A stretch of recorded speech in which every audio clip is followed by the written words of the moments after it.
ಮಹಿಳೆಯರಿಗೆ ಶೇಕಡಾ 33 ಮೀಸಲಾತಿ ಜಾರಿಯಲ್ಲಿ ಕೇಂದ್ರ ಸರ್ಕಾರ ವಿಳಂಬ ನೀತಿ ಅನುಸರಿಸ್ತಾ ಇದೆ ಎಂಬ ಆರೋಪಿಸಲಾಗಿ ಬಳ್ಳಾರಿ ನಗರದ ಸಂಗಮ್ ವೃತ್ತದಲ್ಲಿ ಜಿಲ್ಲಾ ಕಾಂಗ್ರೆಸ್ ಘಟಕದ ವತಿಯಿಂದ ಇಂದು ಬೃಹತ್ ಪ್ರತಿಭಟನೆ ನಡೆಸಲಾಯಿತು.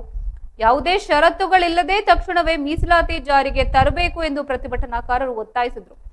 ಪ್ರತಿಭಟನೆಯ ನೇತೃತ್ವ ವಹಿಸಿ ಮಾತನಾಡಿದ ಕಾಂಗ್ರೆಸ್ ಜಿಲ್ಲಾಧ್ಯಕ್ಷ ಅಲಂ ಪ್ರಶಾಂತ್ ಅವರು ಮಹಿಳಾ ಮೀಸಲಾತಿ ಕಾಯ್ದೆಯನ್ನ ಯಾವುದೇ ಪೂರ್ವ ಷರತ್ತುಗಳಿಲ್ಲದೆ ತಕ್ಷಣವೇ ಜಾರಿಗೆ ತರಬೇಕು. ಕೇವಲ ಘೋಷಣೆಗಳಿಗೆ ಸೀಮಿತವಾಗದೆ ಮಹಿಳೆಯರಿಗೆ ರಾಜಕೀಯ ಪ್ರಾತಿನಿಧ್ಯ ನೀಡುವಲ್ಲಿ ಕೇಂದ್ರ ಸರ್ಕಾರ ಪ್ರಾಮಾಣಿಕತೆ ತೋರಬೇಕು ಎಂದು ಆಗ್ರಹಿಸಿದ್ದಾರೆ. ಮಹಿಳಾ ಮೀಸಲಾತಿಯೊಳಗೆ ಹಿಂದುಳಿದ ವರ್ಗಗಳಿಗೆ ಪ್ರತ್ಯೇಕ ಮೀಸಲಾತಿ ಕಲ್ಪಿಸಬೇಕು. ಹೀಗಾದಾಗ ಮಾತ್ರ ಸಾಮಾಜಿಕ ನ್ಯಾಯ ಸಾಧಿಸಲು ಸಾಧ್ಯವಾಗಲಿದೆ. ಕೇವಲ ಮೇಲ್ದರ್ಜೆಯವರಿಗೆ ಮಾತ್ರ ಸೀಮಿತವಾಗದೆ ಎಲ್ಲಾ ವರ್ಗದ ಮಹಿಳೆಯರಿಗೂ ಇದರ ಲಾಭ ಸಿಗುವಂತಾಗಬೇಕು ಎಂದು ಪ್ರತಿಪಾದಿಸಿದ್ದಾರೆ.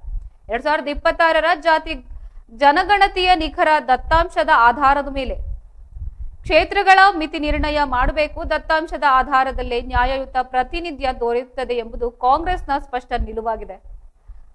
ಪ್ರತಿಭಟನೆಯಲ್ಲಿ ನೂರಾರು ಮಹಿಳಾ ಕಾಂಗ್ರೆಸ್ ಕಾರ್ಯಕರ್ತೆಯರು ಭಾಗವಹಿಸಿ ಕೇಂದ್ರ ಸರ್ಕಾರದ ವಿರುದ್ಧ ಘೋಷಣೆಗಳನ್ನು ಕೂಗಿದ್ದಾರೆ.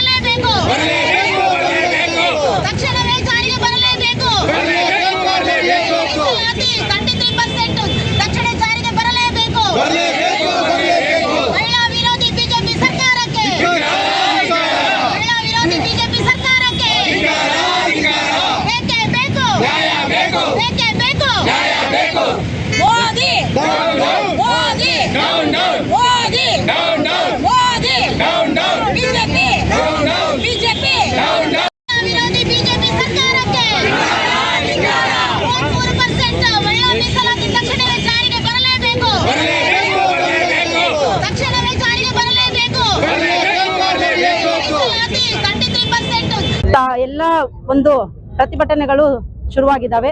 ಅದು ಪ್ರತಿಭಟನೆ ಯಾಕೆ ಅಂತಂದ್ರೆ ಬಿಜೆಪಿ ಸರ್ಕಾರದವರು ಕಾಂಗ್ರೆಸ್ ಸರ್ಕಾರ ಇದಕ್ಕೆ ವಿರೋಧ ಇದೆ ಅಂತಂದೇಳಿ ಅವರು ನಮ್ಮ ಕಾಂಗ್ರೆಸ್ ಪಕ್ಷಕ್ಕೆ ಒಂದು ಗೂಬೆ ಕೂರಿಸ್ತಾ ಇದ್ದಾರೆ.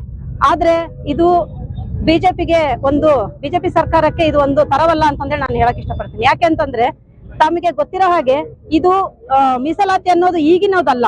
ಇದು ನಮ್ಮ ರಾಜೀವ್ ಗಾಂಧಿ ಅವರದ ಒಂದು ಕನಸಾಗಿತ್ತು. ಅಂದ್ರೆ ಗ್ರಾಮ ಪಂಚಾಯತಿಯಿಂದ ಹಿಡಿದು ಪಾರ್ಲಿಮೆಂಟ್ ವರೆಗೂ ಕೂಡ 33% ಮಹಿಳೆಯರು ಅಲ್ಲಿ ಜಾರಿಗೆ ಆಗ್ಬೇಕು ಅಂತಂದ್ರೆ ಅವ್ರ ಕನಸಿತ್ತು. ಆ ಕನಸಿನ ಹಾಗೇನೆ ಅವ್ರು ಏನ್ ಮಾಡಿದ್ರು, ಗ್ರಾಮ ಪಂಚಾಯತಿ ಮತ್ತು ಜಿಲ್ಲಾ ಪಂಚಾಯತಿ, ತಾಲೂಕ್ ಪಂಚಾಯತಿ, ಸ್ಥಳೀಯ ಸಂಸ್ಥೆಗಳಿಗೆ 33% ಮಹಿಳಾ ಮೀಸಲಾತಿಯನ್ನು ತಂದು ಮಹಿಳೆಯರು ಒಂದು ರಾಜಕೀಯವಾಗಿ ಗುರ್ಸ್ಕೊಳ್ಳಕ್ಕೆ ಅವರು ಸಹಕಾರಿ ಮಾಡಿಕೊಟ್ರು. ಆಗ ನಮ್ಮ ರಾಜೀವ್ ಗಾಂಧಿ ಸರ್ಕಾರ ಪ್ರಧಾನಮಂತ್ರಿ ಆದಾಗ. ಆದ್ರೆ ಈಗ ಒಂದು 2023ರಲ್ಲಿ ಮತ್ತೆ ಒಂದು ಮಹಿಳಾ ಮೀಸಲಾತಿ ಜಾರಿಗೆ ತಂದ್ರು. ಆಗ ನಮ್ಮ ಎಲ್ಲಾ ಸರ್ಕಾರದ ಎಲ್ಲಾ ಒಂದು ಬೆಂಬಲ ತಗೊಂಡು ಮೀಸಲಾತಿನ ಜಾರಿಗೆ ತಂದ್ರು.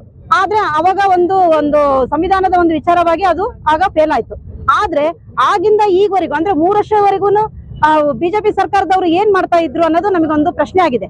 ಅವರು ಅವಾಗ್ಲೇ ಒಂದು ಸದನ ಕರೆದ್ಬಿಟ್ಟು ಎಲ್ಲಾ ಒಂದು ನಮ್ಮ ಸರ್ಕಾರದ ಎಲ್ಲಾ ಒಂದು ಪಕ್ಷಗಳನ್ನ ಅವ್ರ ವಿಶ್ವಾಸಕ್ಕೆ ತಗೊಂಡು ಅವರ ಒಂದು ಬೇಡಿಕೆಗಳನ್ನು ಕೇಳ್ಬಿಟ್ಟು ಇವತ್ತು ಅದನ್ನ ಮಹಿಳಾ ಮೀಸಲಾತಿಯನ್ನ ಜಾರಿಗೆ ತಂದಿದ್ದೆ ತುಂಬಾ ಚೆನ್ನಾಗಿತ್ತು ಅಂತಂದೇಳಿ ನಮ್ಮ ಒಂದು ಕಾಂಗ್ರೆಸ್ ಮಹಿಳೆಯರದ ಒಂದು ಅಭಿಪ್ರಾಯ.